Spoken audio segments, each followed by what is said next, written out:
ஓம் ஸ்ரீ மகா பெரியவா சரணம். பெரியவா கடாட்சம் பரிபூர்ணம். ஜெய் ஜெய் சங்கர ஹர ஹர சங்கர. பெரியவாளை கேட்டுக்கிட்டே இருக்க தோணுது நிகழ்ச்சிக்கு எல்லோரையும் வரவேற்கிறேன். இன்றைக்கி நம்ம பார்க்க போகிற பெரியவாளோட மகிமை தண்டத்துக்கு ஒரு வேலை.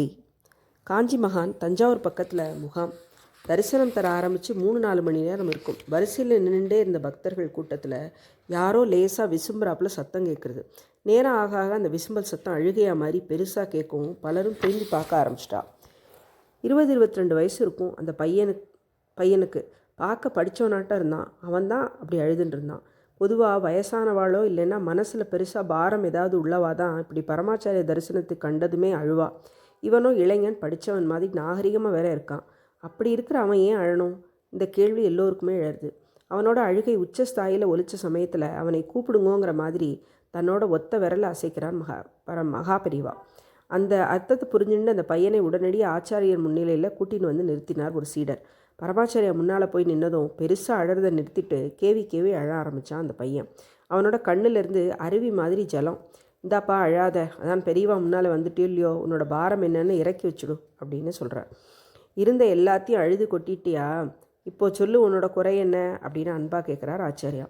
பெரியவா, நான் படித்து முடித்து 2 வருஷம் ஆகுது, ஆனால் எனக்கு இன்னும் வேலை கிடைக்கல. அதனால் ஆற்றுல எல்லோரும் என்ன தண்டோன்னு கூப்பிட்றா. நானும் போகாத கம்பெனி இல்லை, தேடாத வேலை இல்லை, ஆனால் ஏனோ அப்படின்னு வார்த்தையை முடிக்க முடியாமல் மறுபடியும் அழ ஆரம்பிச்சிட்டான் அவன். சரி, கொஞ்ச நேரம் அங்கேயே உட்காந்துரு அப்படின்னு சொல்லிட்டார் ஆச்சாரியா. அந்த பையன் ஒரு ஓரமாக ஆச்சாரிய பார்வையில் படுற மாதிரியான இடத்துல போய் உட்காந்துக்கிறான். பக்தர்கள் வந்துட்டே இருந்தா. அந்த சமயம் சென்னையிலேருந்து பெரிய கம்பெனியோட இன்ஜினியர் ஒருத்தர் வந்திருந்தார்.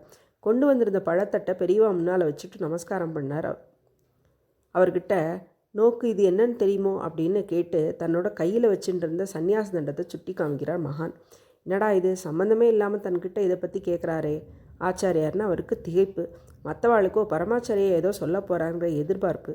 இது சன்னியாசிகள் வச்சுக்கிற துறவர திருக்கோல் அப்படிங்கிறார் இன்ஜினியர்.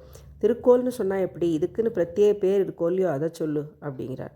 தண்டம்னு சொல்லுவா அப்படிங்கிறார் இன்ஜினியர். சரியாக சொன்னேன், இந்த தண்டத்துக்கு ஒரு வேலை தர முடியுமா அப்படின்னு கேட்குறார் பெரியவா. எல்லோரும் விஷயம் என்னென்னு புரியாமல் முழிக்க ஓரமாக உட்காந்துருந்த அந்த பையனை கையசைச்சு கூப்பிடுறார். இதோ இவன் தான் அந்த தண்டம், இவனை அப்படித்தான் கூப்பிடுறாளாம். பாவம், இவனுக்கு உன் கம்பெனியில் ஒரு வேலை போட்டு தரியா அப்படின்னு கேட்குறா பெரியவா. பெரியவா உத்தரவு, நிச்சயம் வேலை போட்டு கொடுத்துட்றேன், இப்போவே கூட்டின்னு போகிறேன் அப்படின்னு சொன்னார் இன்ஜினியர். எல்லோரும் தண்டம்னா ஒன்றுத்துக்கு உதவாதவன் நினச்சிக்கிறா. ஆனால் இந்த தண்டம் இல்லைன்னா எதுவும் முறைப்படி நடக்காது.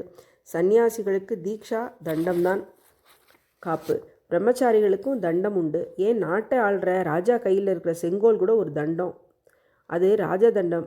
யாராக இருந்தாலும் அதுக்கு கட்டுப்படணும். நீதி தர்மத்தை பரிபாலனம் பண்ணுறதே அதுதான். புரிஞ்சுதா? பரமாச்சாரியர் சொல்லி முடிக்கவும் புறப்பட உத்தரவு வேண்டியும் ஆசீர்வாதம் வேண்டியும் அவரை மறுபடியும் நமஸ்காரம் பண்ணான் அந்த பையன். இப்போவும் அவன் கண்ணிலேருந்து ஜலம் வழியிறது. ஆனால் இது ஆனந்த கண்ணீர். ஓம் ஸ்ரீ மகா பெரியவா சரணம். பெரியவா கடாட்சம் பரிபூர்ணம். ஜெய் ஜெய் சங்கர ஹர ஹர சங்கர்.